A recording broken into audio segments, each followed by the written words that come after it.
Now, Dr. Charles Krauthammer, syndicated columnist and Fox News contributor. Charles, good to see you. Let's just start with her comment there. Up, down. The thing is, she sort of downplays the huge lead she had over him just 3 weeks ago. I mean, it is not an understatement to say that many neutral political pundits were saying he was done. Well, remember, he had that terrible several weeks right after the convention where that was sort of the worst of Donald Trump. And then her campaign strategy, since she really doesn't have a positive message, you ask yourself, what's her message? What's she going to do?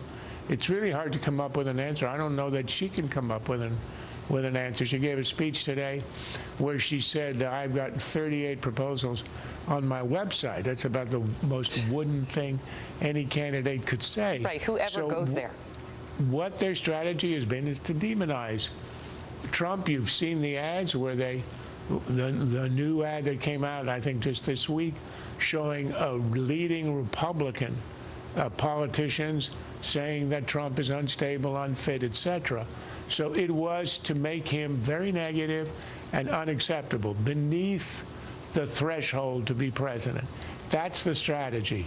But what happened was she ran into a very effective counter strategy from his new team, Trump's new team, which was the warm and cuddly, the kinder, gentler Donald Trump. So it counteracted that image. There he was in a black church. There he was speaking about compassion for illegal immigrants with a muddy, kind of foggy message. And then you got, just a few days ago, this enormous new entitlement for child care. Here's the guy who, this is the new image. He cares about African Americans, cares about minorities, cares about immigrants, cares about mothers and women.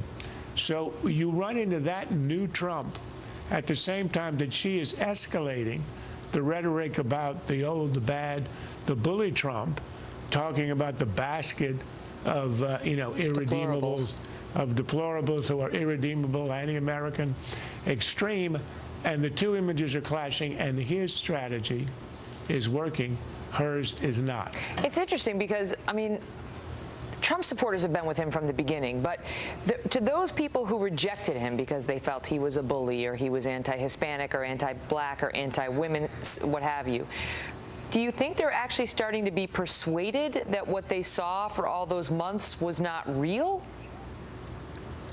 Well, I'm as puzzled as you are by the phenomenon, and I can tell by the tone of your question. I wasn't sure it could be done, but he has shown a lot of discipline. He has not gone off script. Look, what was the worst of what happened in the bad time for him in the 3 weeks when he sank in the polls? It was his insensitivity to the Gold Star parent. That's right. The idea that this is a guy who has no empathy. The entire campaign of Trump for the last 3 weeks has been an empathy emphasis. Cares about this, he cares about that. The tone, he's not shouting. And all of that contributes to a makeover. Now, do I believe it? I don't know.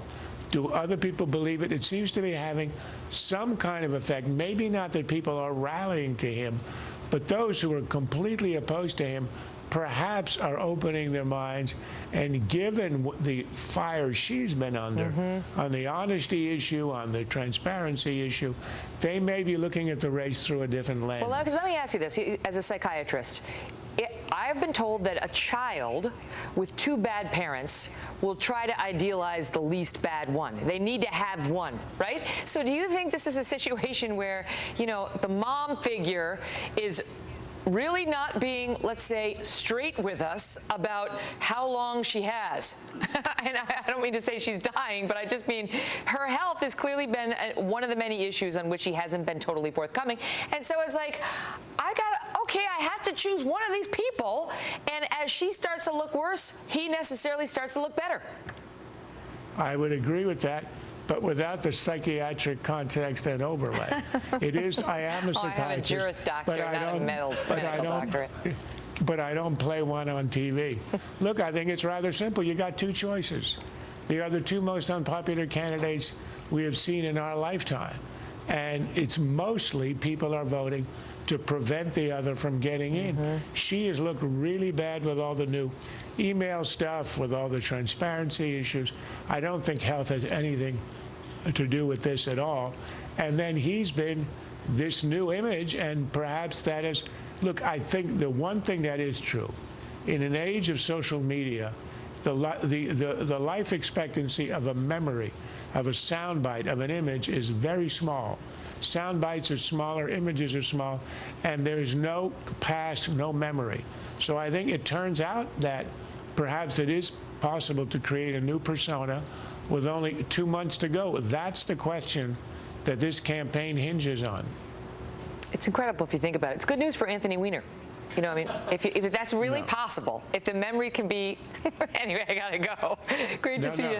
Go ahead, Charles. Some memories are ineradicable, and that's one of them. It's great to see you.